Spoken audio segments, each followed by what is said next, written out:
अगर मैं हरियाणा की बात करूं काउंसलिंग की, तो क्या स्टेप्स हमें लेने चाहिए, क्या हम एलिजिबल भी हैं हरियाणा के कॉलेजेस के लिए या नहीं है, कट ऑफ क्या जाता है, और अगर मेरी फेवरेट ब्रांच है तो क्या मैं हरियाणा की काउंसलिंग में पार्टिसिपेट करके उस रैंक पे कॉलेज ले सकता हूं या नहीं ले सकता हूं। ये बहुत सारे क्वेश्चंस होंगे आपके दिमाग में, तो उस क्वेश्चन का एक एक आंसर मैं आपको इस वीडियो में देने वाला हूं।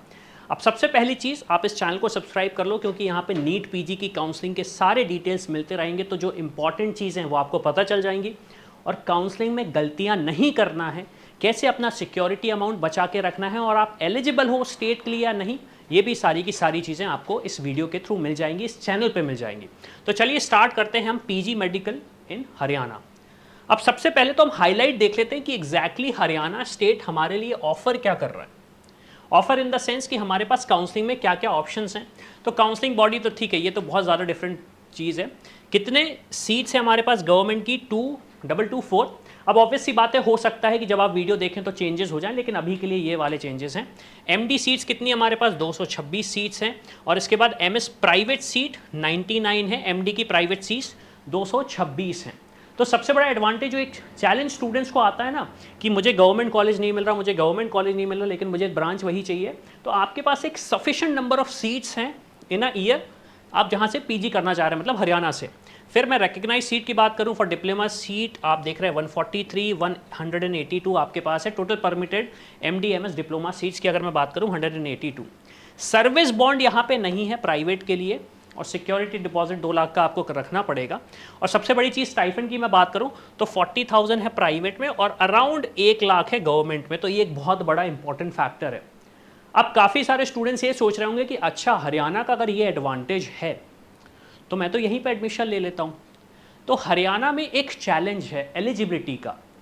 गवर्नमेंट एडेड और स्टेट कोटा की जो प्राइवेट सीट्स हैं, जो प्राइवेट कॉलेज की जो स्टेट कोटा पे सीट्स हैं, उसमें कौन से स्टूडेंट्स एलिजिबल हैं, जो डोमिसाइल हैं हरियाणा के, या फिर जिन्होंने एमबीबीएस हरियाणा से करी है, इर्रेस्पेक्टिव वो गवर्नमेंट कॉलेज हो या फिर वो प्राइवेट मेडिकल कॉलेज हो। सेम चीज़ आपका गवर्नमेंट एडेड में आ रहा है, डोमिसाइल या MBBS from Haryana. State quota की जो प्राइवेट सीट है उसमें भी डोमिसाइल या MBBS from Haryana. Management quota की जो सीट है ये आप ओपन फॉर ऑल हैं, और अगर एनआरआई की सीट की बात करें तो ये भी ओपन फॉर ऑल है और एनआरआई कैन पार्टिसिपेट। बड़ा सिंपल सा लॉजिक है। तो यहाँ पे सबसे ज़्यादा स्टूडेंट्स परेशान होते हैं, क्योंकि उन्हें लगता है कि गवर्नमेंट सीट हमारे पास बहुत सारी हैं, गवर्नमेंट एडेड बहुत सारी सीट्स हैं, अगर मैं प्राइवेट जाना चाहता हूँ तो स्टेट कोटा के थ्रू मैं एडमिशन ले लूँगा। लेकिन आपकी कंडीशन यही होनी चाहिए। अब काफ़ी सारे एस्पिरेंट्स बोलेंगे अगर मैंने हरियाणा से एमबीबीएस किया है तो मुझे वहाँ का डोमिसाइल होना कंपलसरी है। नहीं, तो मान लीजिए आपने आपका डोमिसाइल है तमिलनाडु का और आपने एमबीबीएस हरियाणा से किया है, तो आप एलिजिबल हैं, आप एलिजिबल हैं। मान लीजिए आप हरियाणा के डोमिसाइल हैं और आपने एमबीबीएस तमिलनाडु के कॉलेज से किया है, तो भी आप एप्लीकेबल हैं। तो ये एक सबसे बड़ा एडवांटेज आपको मिलता है अगर आप वहाँ के डोमिसाइल हैं या फिर आपने एमबीबीएस वहाँ से किया हुआ है।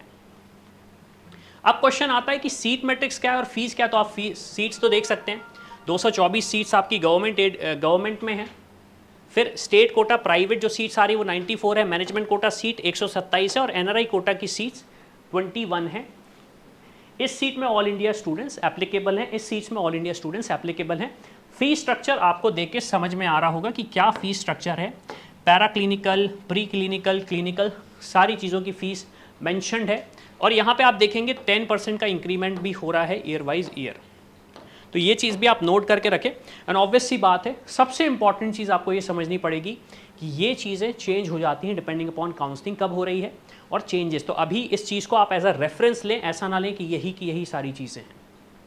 अब इसके बाद क्वेश्चन आता है कि डिपार्टमेंट वाइज कट ऑफ क्या जाएगा प्राइवेट यूनिवर्सिटीज़ का, तो वो हम डिस्कस कर लेते हैं। अब रेडियोलॉजी की अब मैं बात करूँ, आप देखें 13,000, काफ़ी सारे स्टूडेंट सोच रहे होंगे 13,000 का स्टेट कोटा का कट ऑफ जा रहा है, कैसे पॉसिबल है। बड़ा सिंपल सा रीज़न है एलिजिबिलिटी, बड़ा सिंपल सा रीज़न है एलिजिबिलिटी। मतलब आप देखेंगे 13,000, 22,000, 67,000 ये एनआरआई कोटा है। और आप देखेंगे एक्सपेक्टेशंस की अगर मैं बात करूं तो अगर आपकी रैंक 25,000 तक आ रही है तो आप एक्सपेक्ट कर सकते हैं रेडियोलॉजी की सीट हरियाणा में। सेम चीज़ डर्मेटोलॉजी की है, जनरल मेडिसिन की है, ओबीजी की है, ऑर्थोपेडिक्स की है, पीडियाट्रिक्स की है, ईएनटी। तो आप बाकी ब्रांचेस का कट ऑफ देख पा रहे हैं कि एग्जैक्टली हमारा कट ऑफ क्या जा रहा है। और यहाँ पे वो मेंशन्ड है कि एक्सपेक्टेड कट ऑफ आप क्या एक्सपेक्ट कर सकते हैं प्राइवेट कॉलेजेस में हरियाणा में। आप एक्सपेक्टेड कट ऑफ क्या एक्सपेक्ट कर सकते हैं हरियाणा में, और आपको ये सारी की सारी इन्फॉर्मेशन मिल रही है जिसको आप यूज़ कर सकते हैं। इसके बाद अगर मैं बात करूं तो क्वेश्चन ये आता है कि जैसे ये जो मैनेजमेंट सीट है या फिर ये जो एनआरआई सीट्स हैं या फिर जो प्राइवेट कॉलेजेस में मुझे एप्लीकेबल होना है, ये जो रूल्स एंड रेगुलेशन है ये स्टूडेंट्स को बहुत ज़्यादा पता नहीं होते हैं। तो इसके लिए हमने क्या किया हुआ है, हमारी एक हेल्पलाइन है। तो आप नीचे जाएंगे तो आपको डिस्क्रिप्शन में एक फॉर्म दिखेगा, आप उस फॉर्म को फिल कर सकते हैं और हमारी टीम से 1 to 1 डिस्कस कर सकते हैं कि एग्जैक्टली आपकी जो रैंक है उस रैंक पे आप क्या कर सकते हैं, कौन सा बेटर ऑप्शन चूज़ कर सकते हैं। हो सकता है हरियाणा में एक बेटर ऑप्शन नहीं मिल रहा हो तो दूसरी स्टेट में एक ऑप्शन अच्छा बेटर मिल जाए।